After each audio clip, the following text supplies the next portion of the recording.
Assalamualaikum warahmatullahi wabarakatuh. Alhamdulillahi rabbil alamin. Wassalatu wassalamu ala asyrafil anbiya'i wal mursalin wa ala alihi wa sahbihi ajma'in. Asyhadu an la ilaha illallah wahdahu la syarika lah. Asyhadu anna Muhammadan abduhu wa rasuluhu la nabiyya ba'dah. Rabbi shrah li sadri wa yassir li amri wahlul 'uqdatam min lisani yafqahu qawli. Wa qul rabbi a'udzu bika min hamazati syayatin wa a'udzu bika rabbi an yahdurun. Allahumma la sahla illa ma ja'altahu sahla wa anta taj'alul hazana idza syi'ta sahla.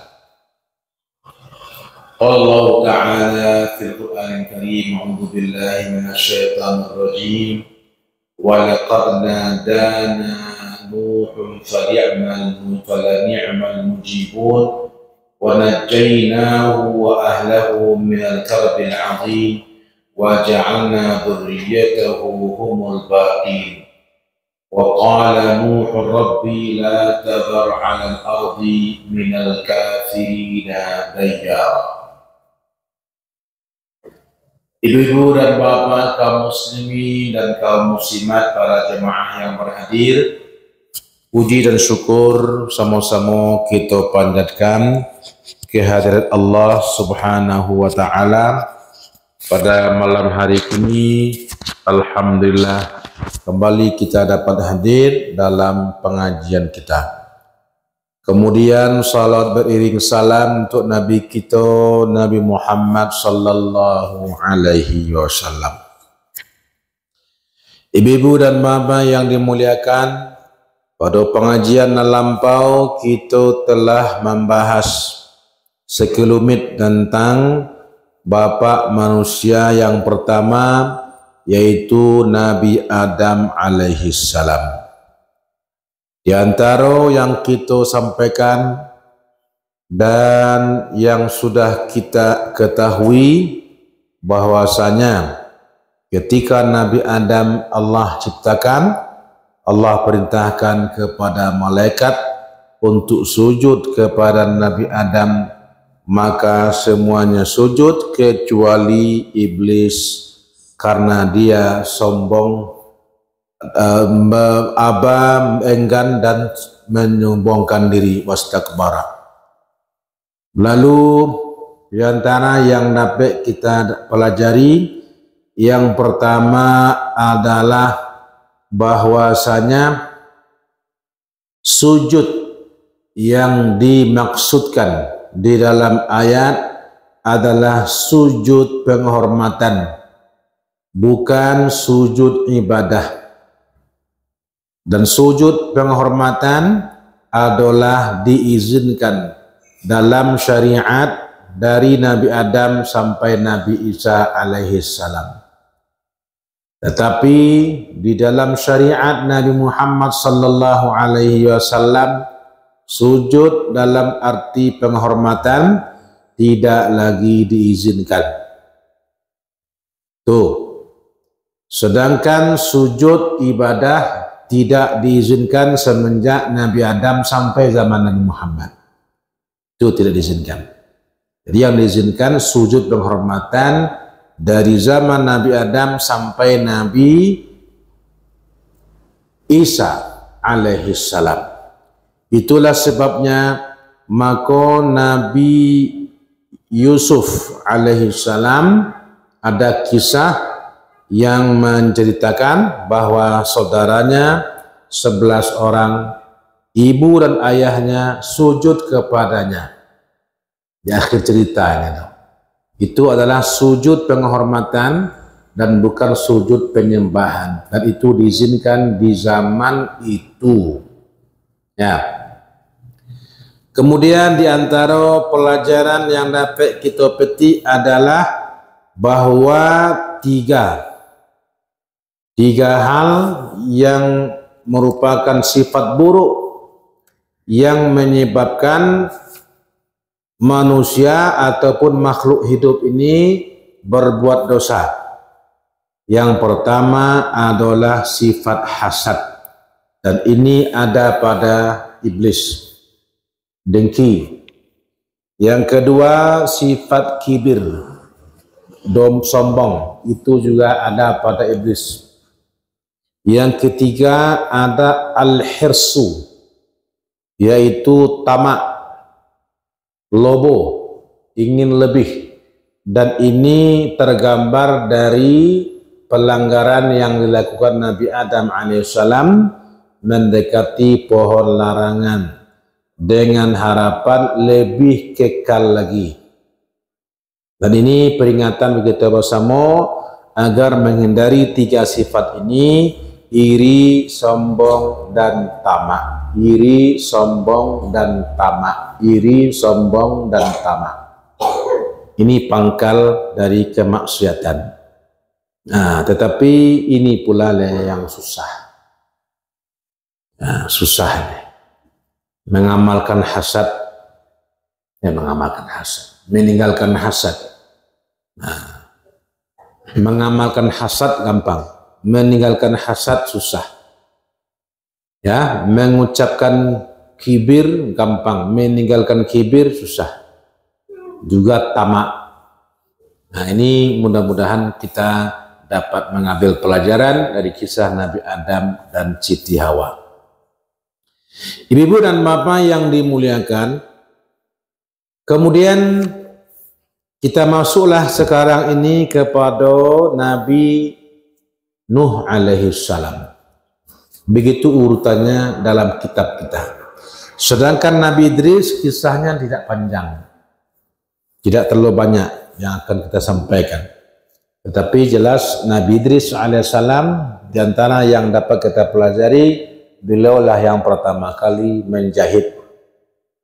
Jadi beliau adalah penjahit.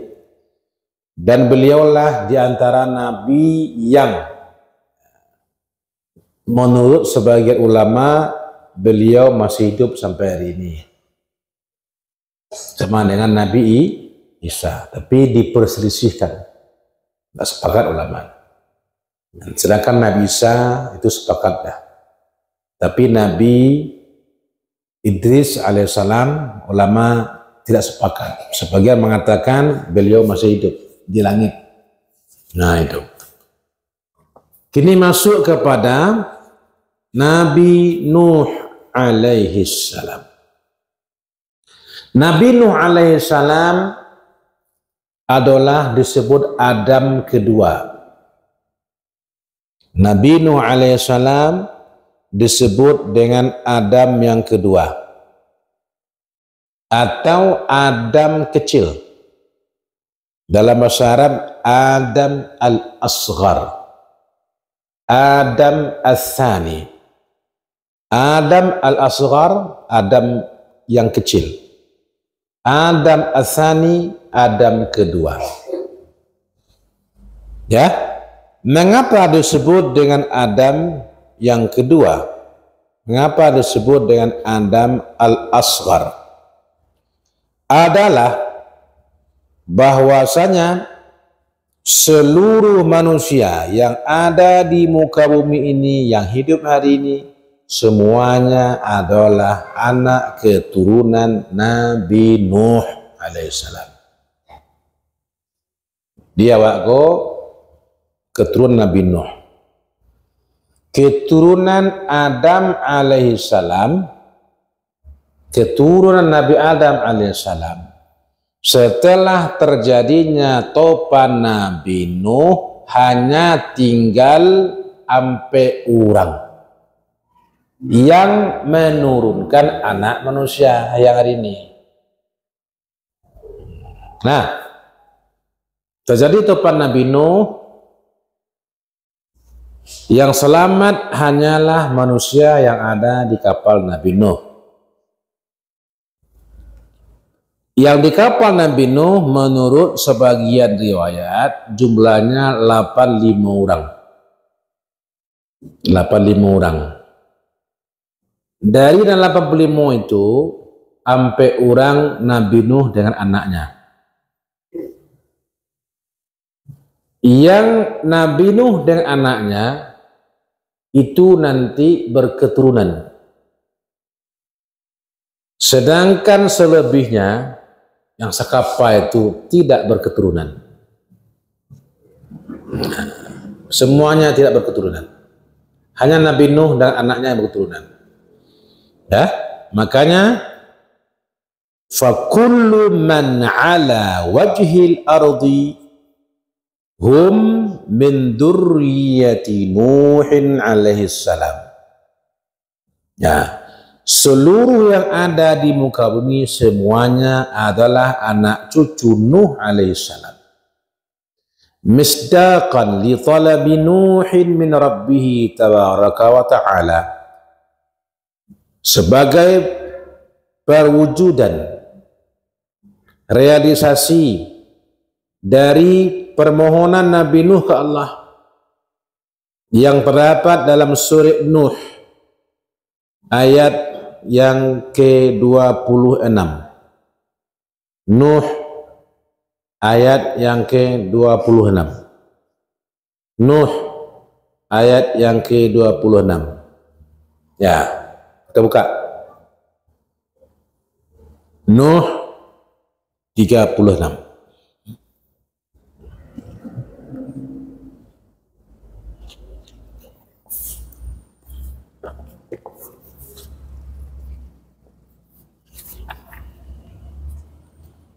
Nuh ayat 26.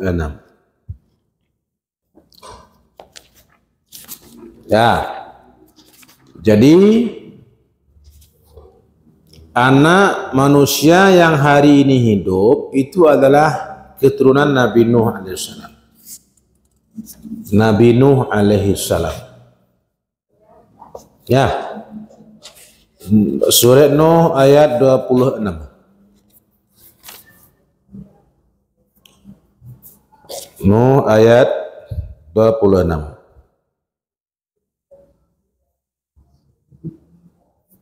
Nah, bunyinya wa qala Nuhur Rabbi la tadhar 'ala al-ardi minal kafirina dayyara.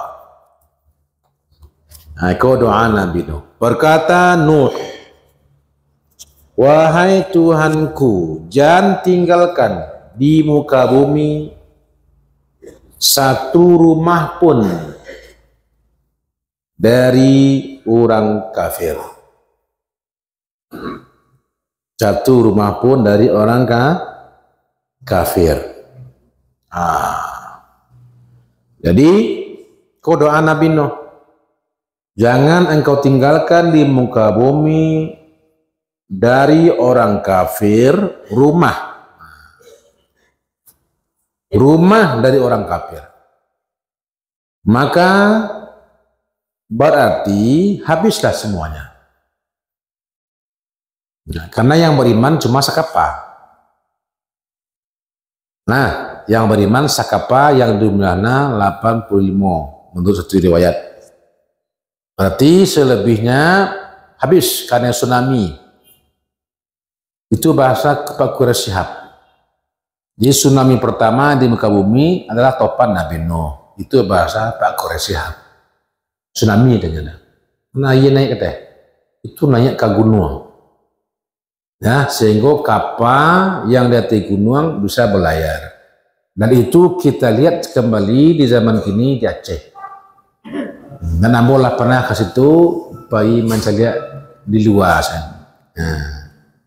Nah, itu tahun 2001 kami pergi ke Aceh studi tiru ke pesantren singgahlah ke kapal PLTD ya Bang. Nah, itu yang terdampar tidak jauh dari masjid Baitur Rahman, tidak jauh dari itu. Tidak jauh dari itu. Dan juga tidak jauh dari museum tsunami. Tuh. Jadi habis semua orang kafir. Wa dzakara katsirun min ahli al-ilmi anna alladhina najaw ma'a Nuhin minal mu'minina lam yakun lahum nasalun. Dan menyebutkan kebanyakan ulama bahwa orang-orang yang selamat bersama Nuh dari orang-orang mukmin tidak memiliki keturunan. Nah, tidak memiliki keturunan. Jadi yang lam kepulimo tadi, yang berketurunan cuma keluarga Nabi Nuh. Keluarga Nabi Nuh yang mana? Yang selamat. Yang tidak selamat adalah anaknya satu. Ya, namanya kalau menurut literatur Islam Yam. Menurut literatur Israel, Bani Israel, Kanaan. Nah, jadi menurut informasi Bani Israel namanya Kanaan. Jadi Kanaan itu bukan berita dari riwayat Islam, tapi dari berita Bani Israel. Maka dalam menyikapinya kita tidak mendustainya dan juga tidak pula percaya 100%. Wallahu a'lam. Cuma berita itu sampai kepada kita namanya Kanaan menurut bahasa, menurut informasi orang Bani Israel. Menurut informasi Islam namanya Yam. Nah, itu yang tidak selamat, yang diajak oleh Nabi Ibrahim, Nabi Nuh, ya bunayya irkam ma'ana, wahai anakku irkam ma'ana. Naiklah kendaraan bersama kami. Ini apa? Nah, tapi dia mengatakan sa'awi ila jabal ya'simuni minal ma'. Aku akan pergi menyelamatkan diri ke gunung yang dapat melindungi aku dari air. Ternyata air itu sampai ke atas. Nah, itu. Jadi 3 orang anak Nabi Nuh selamat, 1 orang tidak. Yang 3 orang inilah nanti yang akan menurunkan kita ini. Nah, maka disebut dengan Adam kedua atau Adam al-Asghar. Ya? Adam yang kecil. Kenapa? Karena anak keturunan ketiga inilah keturunan Nabi Nuh. Dan Nabi Nuh keturunan Nabi Adam. Tetap bersama ini dan tidak terputus. Nah, ya, Nabi Adam. Tetap Nabi Adam. Nah, ibu-ibu dan bapak hormati, di dalam surah Saffat juga ada yang menceritakan itu. Nah, Saffat ayat 75 sampai 77. Saffat ayat 75 sampai 77. Saffat ya.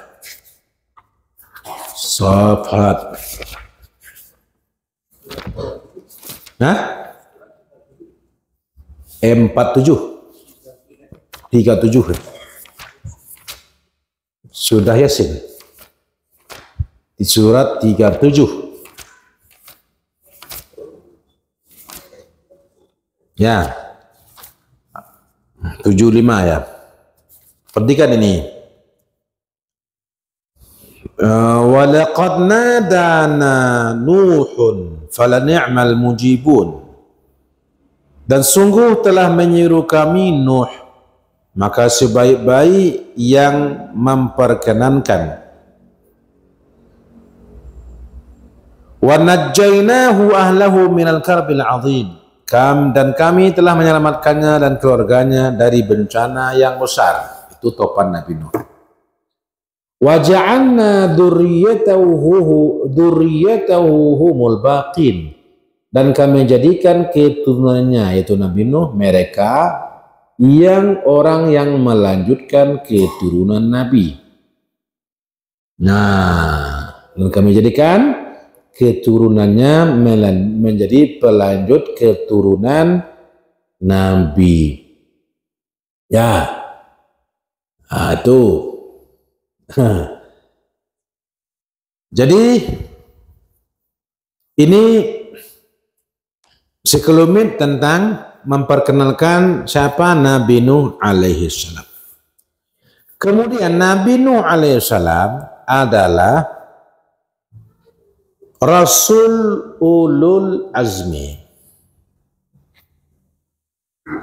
Rasul ulul azmi.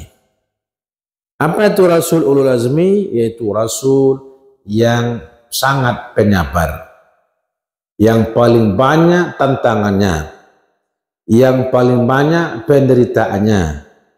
Nah, yang Nabi ulul azmi itu Nabi Nuh, Ibrahim, Musa, Isa, Muhammad. 5. Nuh, Ibrahim, Musa, Isa, Nabi Muhammad. Nabi Nuh, Rasul ul azmi yang pertama. Bal huwa awwalur rusuli. Awwalu rusulin ursila ila ahlil ardi. Bahkan beliaulah rasul pertama yang diutus ke muka bumi. Jadi rasul pertama bukan Nabi Adam, tapi Nabi Nuh. Nabi Adam apa? Wa dzalika anna Adama salawatullahi wa salamuhu alaihi nabiyyun. Hal itu dikarenakan Adam ala salatullah wa salamuhu alaihi salam adalah nabi, wa laisa bi rasulin, bukan rasul. Nabi Adam bukan rasul, tapi nabi. Nah, rasul yang pertama adalah Nabi Nuh. Tentu apa tanya? Apa bedanya nabi dengan rasul? Dari perbedaan Nuh dengan Adam, maka dapatlah kita kesimpulan. Ya. Pengertian dari Nabi dan Rasul itu beragam. Beragam. Yang pengertian itu adalah pengertian yang mengatakan bahwa Nabi diutus kepada orang beriman. Nabi diutus kepada orang-orang yang beriman. Nah, Nabi Adam itu masih keluarganya saja dan semuanya beriman. Tidak ada orang kafir zaman Nabi Adam. Tidak ada orang kafir zaman Nabi Adam. Tidak ada. Nah, maka Nabi Adam nabi, bukan rasul. Sedangkan rasul diutus kepada orang kafir, orang musyrik. Nah, orang musyrik pertama adanya pada kalangan umat Nabi Nuh. Umat Nabi Nuh yang pertama kali musyrik. Umat Nabi Nuh yang pertama musyrik. Nah, zaman Nabi Adam tidak ada. Dan Nabi Nuh pula lah yang pertama kali azab turun. Nah, belum ada sebelumnya, karena sebelumnya orang mukmin. Saya yang berasal dari Nabi Adam sampai Nabi Nuh orang mukmin. Ibnu Abbas mengatakan, karena baina Adama wa Nuhin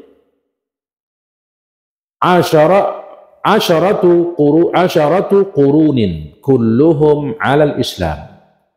Jarak antara Adam dan Nuh 10 abad. Semuanya di atas Islam. Jadi umat semenjak Nabi Adam sampai Nuh Muslim. Berarti termasuk zaman Nabi Idris. Berarti Nabi Idris juga Nabi. Dan siapa saja Nabi yang ada sesudah itu, antara itu Nabi. Termasuk Nabi Sis. Dan kita tidak tahu jumlahnya berapa. Mungkin banyak. Antara Nabi Adam dengan Nabi Nuh. Cuma informasi tidak sampai kawan. Yang informasi pasti Nabi Idris. Nah, itu yang ada. Makanya disebut dalam 25 Nabi dan Rasul. Nabi Sis tidak disebutkan. Termasuk 25 Nabi dan Rasul. Nah, itu semuanya Muslim. Lalu makna abad itu di sini bisa jadi 100 tahun. Bisa jadi maksudnya satu generasi.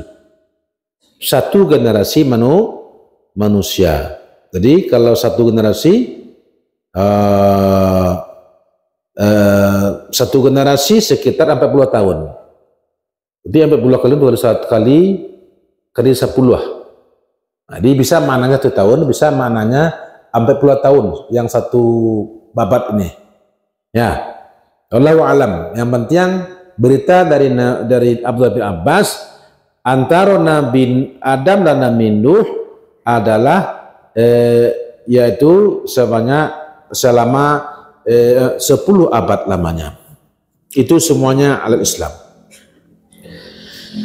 Kemudian dari mana tahu bahwa Nabi Nuh disebut Rasul pertama?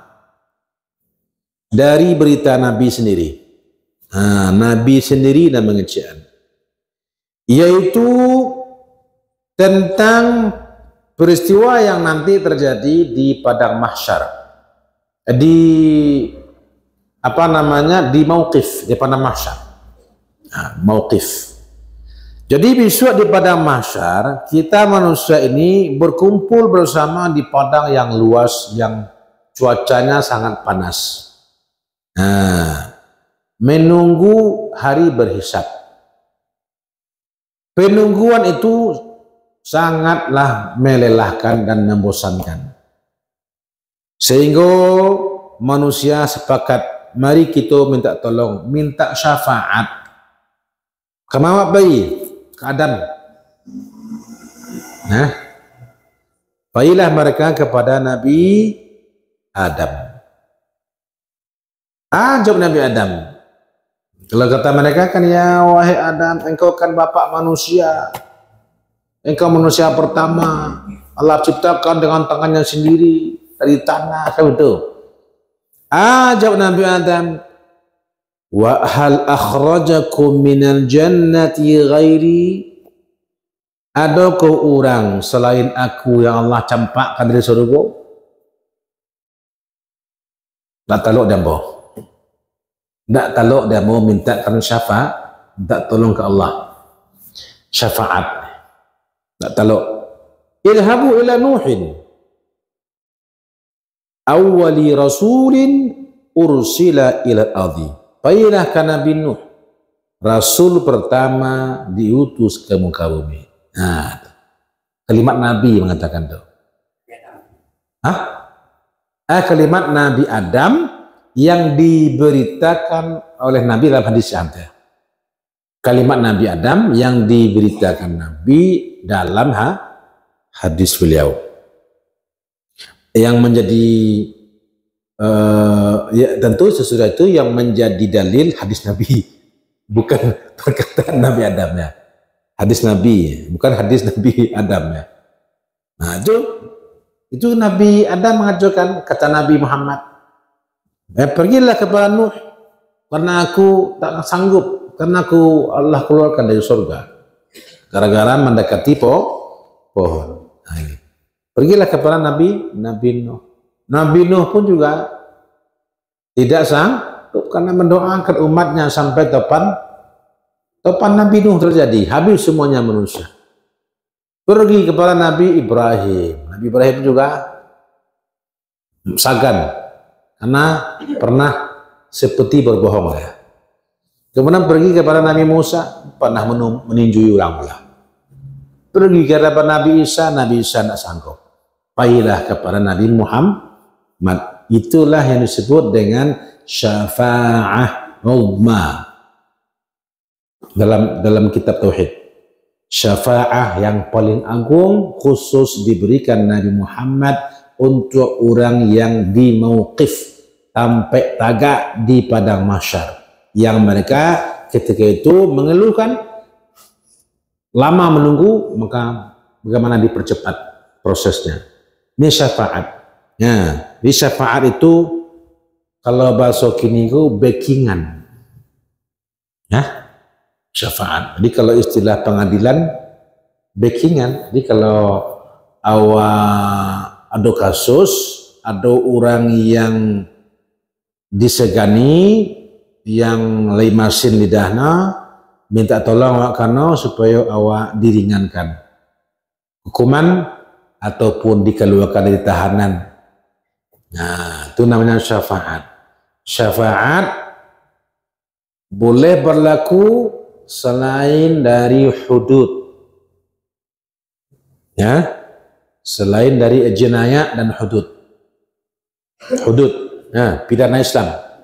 Jadi jinayah dan hudud itu pidana yang ada dalilnya dalam Quran dan hadis. Itu tidak ada syafaat atau pembunuhan, zina, menuduh berzina, mencuri, minuman keras, nyamun, murtad, kemudian memberontak kepada pemerintahan Islam yang sah. Itu tidak ada syafaat. Kalau sampai ke meja hijau, tidak ada cerita dia keringanan.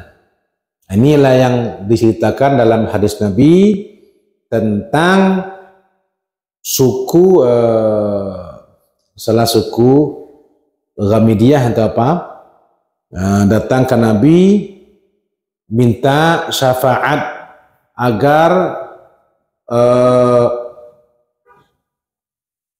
seorang perempuan yang sudah diponis oleh Nabi potong tangan, tidak jadi potong tangan. Kasihan yang minta tolong kepada Usamah bin Zaid. Usamah bin Zaid itu adalah anak dari Zaid bin Harisah. Zaid bin Harisah adalah anak angkat Nabi. Jadi cucu angkat. Nah, cucu dari anak angkat Nabi. Dan Nabi cinta sekali kepada Zaid bin Harisah. Dan Usamah adalah cucu kecintaan Nabi dari Zaid bin Harisah. Maka disebut dengan hibbu hibbi. Hibbu hibbi. Ya. Cucu kesayangan dari anak kesayangan. Nah, untung-untung limang kuih. Minta tolong ke cucu Nabi itu untuk kecilkan pakai engkau lah. Kurapek jangan potong tangan lagi lau kemana lain. Kata Nabi, "Lau anna Fatimata binta Muhammadin saraqat laqata'tu yadaha." Sekiranya Fatimah bintu Muhammad mencuri, potong tangannya. Ya. Nah, itu. Sebelum itu apa kata Nabi? Atashfa'u. Wahai Usamah, atashfa'u fi haddin min hududillah? Apa engkau memberi syafaat dalam masalah had pidana Allah, hukum pidana Allah? Lau anna Fatimah baru keluar. Jadi syafaat itu backingan. Dalam masalah pidana Islam yang ada dalil tidak ada boleh. Tapi dalam masalah yang tidak ada dalil boleh. Nah, boleh. Dalam masalah pelanggaran yang tidak ada dalilnya dalam syarak, ada perbedaan antara orang terhormat dengan orang jahil.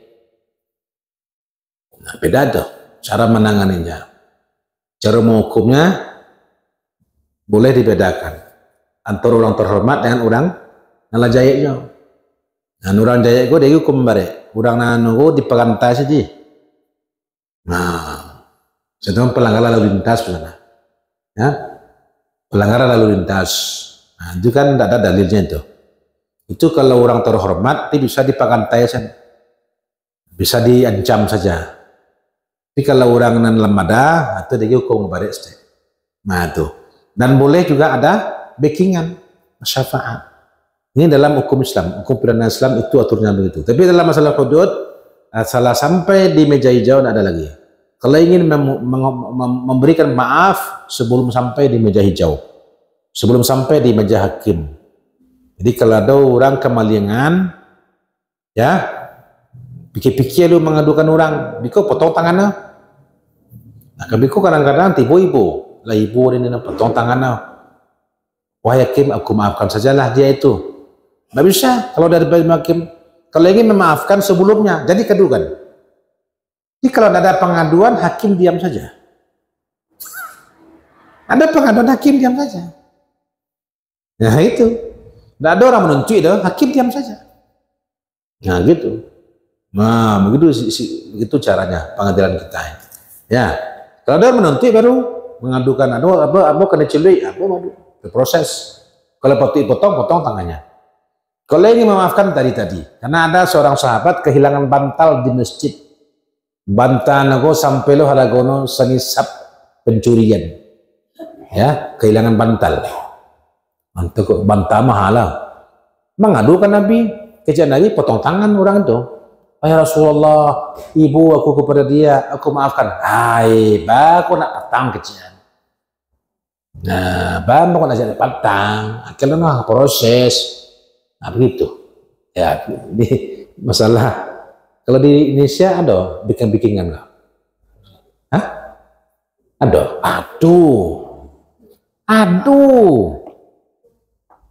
Aduh, tapi lah meninggal Pak Inyak tuh. Inyak tuh kalau di Cengkareng, kalau ada orang Cengkareng mau tangkok di mana kok? Resor, tahu sih Inyak tuh, makan deh. Hah? Nggak ada cile. Hah? Najib bikin juga. Ada satu lagi, mantan wali negeri juga, mantan kepala desa. Itu nggak ada tuh, konakan dan luar. Itu bikinan betul. Cuma kalau itu dalam masalah pidana, lah bisa nggak boleh. Tapi kalau masalah pelanggaran ringan bisa aja. Nah, pelanggaran ringan, dari itu kajinya adalah kajian pidana Islam. Jadi ke masalahnya apa ini? Syafaat uzma yang diberikan Nabi Muhammad ini mengisahkan tentang mencerita mendapat bagaimana baraso Nabi Nuh adalah Rasul pertama. Kemudian, ya,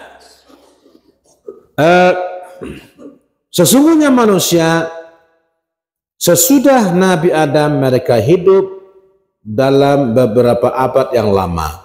Mereka umat yang satu.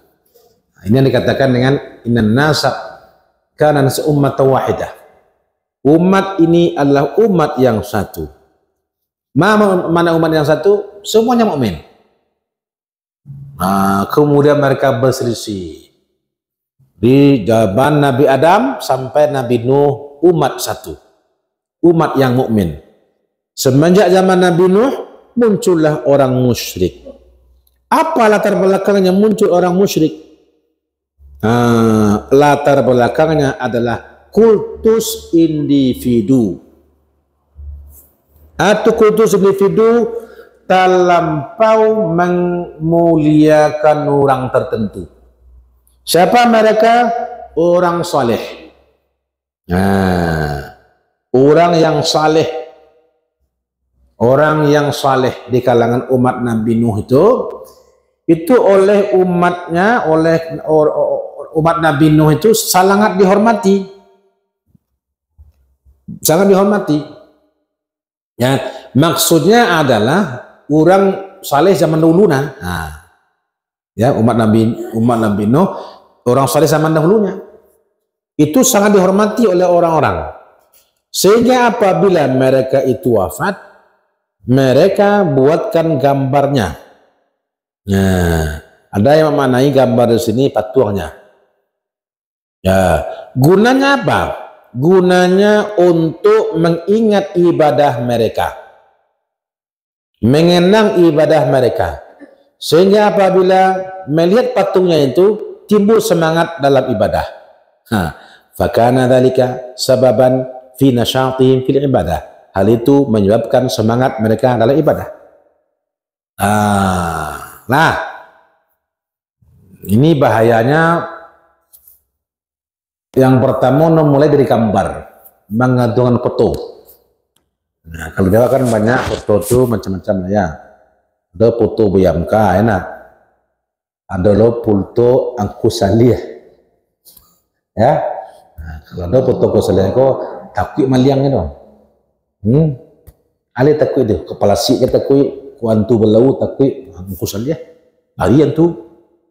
Masa ada foto lapa-lapa banyak tuh kadang-kadang. Tuh orang saleh, Angku Saleh ke Saleh, orang Piaman ini nak. Ya, beliau ulama besar. Bagi orang tertentu itu fotonya dijadikan sebagai jimai, karena dianggap punya kekuatan gaib. Nah, jadi itu berbahaya pada suatu masa. Pada masa awal itu hanya sekedar untuk menyemangatkan ibadah, mengenangnya. Nah, semua aja apa gini kok kalau nampak foto biamka timbul semangat masalah tahun, semangat juangnya. Allahu Akbar, Allahu Akbar, Allahu Akbar. Siapa yang coba lagu itu? Biamka. Itu lagu dedikan sebuah siswa. Allahu Akbar. Iya deh, Bro. Iya baju lagu sebuah nah. Iya kok. Orang kayak siswa lagu subhana lagu biamka nah. Oh, itu dilakukan waktu 12 boleh. Nah, tuh. Mengenang. Nah, tuh. Mengenang. Jadi itu pula zaman Nabi Adam itu mengenang supaya ketika melihat gambar ataupun patungnya semangat beribadah. Sampailah mati pula generasi yang membuat patung. Nah, tatkala mati yang masuk orang patung, datang setan. Faja'ahum syaitan. Datang pada mereka setan. Berkata setan kepada mereka, ini gambar-gambar adalah dulu tempat orang tua kalian minta syafaat. Dan karenanya pula turun hujan. Mereka berdoa kepada patung ini dulunya. Maka berdoa pula lah kalian kepadanya. Nah, itu kalimatnya itu. Ya. Inna hadhihi suwara, sesungguhnya gambar-gambar ini biha kanu yastashfi'un. Kanu orang zaman siswa, nenek moyang siswa minta syafaat. Wa biha yanzilu alaihimul mataru. Karena mereka foto-foto itu pula lah turun hujan. Wa kanu du'unaha, mereka orang tua siswa berdoa kepada gambar-gambar ini. Fad'uha, berdoa pula lah kepada gambar-gambar ini. Fada'auha, akhirnya anak cucu lah mendoa pula kepada tuang do. Nah, itu asal-masanya. Lalu namanya ada dalam surat Nuh sendiri. Nama-namanya ada dalam surat Nuh ayat nomor 23. Wa qalu, ayat 23 ya. Wa qalu la tadarunna alihatakum. Kata mereka ini kata umat Nabi Nuh nih yang kepiye kok. Kata mereka, jangan kalian tinggalkan Tuhan-Tuhan kalian. Jangan cek sinuh tuh. Nah, kau Tuhan-Tuhan awak harus istiqamah dalam kemusyrikan ini. Gak begitu lah. Nah, pertahankan Tuhan kita. Jangan tinggalkan. Nah, wala tadarunna wadda, jangan tinggalkan wad. Nama patuang. Nama orang saleh ya. Ya jika patuang. Wala suwa'a, jangan tinggalkan pula suwa'. Wala yaghusa, jangan tinggalkan siagus. Wala ya'uqa, dan ya'uq, wa nasra, dan nasr. 5 orang saleh zaman di umat Nabi Nuh yang dijadikan patungnya akhirnya menjadi patungan berhala yang disembah. Jadi itu bahayanya kalau awak fanatik kultus individu. Boleh mengagungkan, boleh menghormati, tapi tidak boleh mengkultuskan. Tapi orang awak Sumatera Barat tidak ada sifat itu. Nah, sifat itu asli kita tidak ada. Nah, awak orang no sifatnya skeptis. Tidak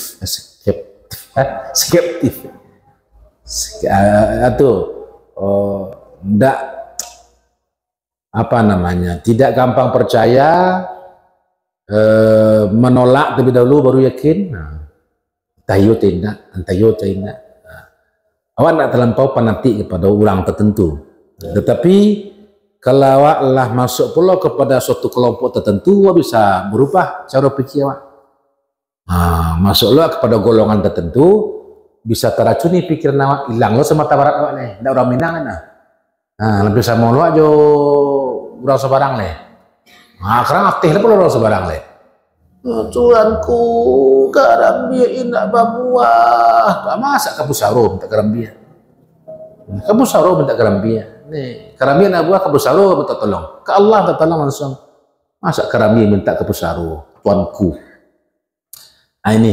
Jadi itu dulu yang dapat disampaikan pada kesempatan ini. sekilas tentang beberapa ilmu yang terkait dengan Nabi Nuh alaihi salam. Kita akhiri dengan hamdalah subhanakallahumma bihamdika asyhadu an la ilaha illa anta astaghfiruka wa atubu ilaik.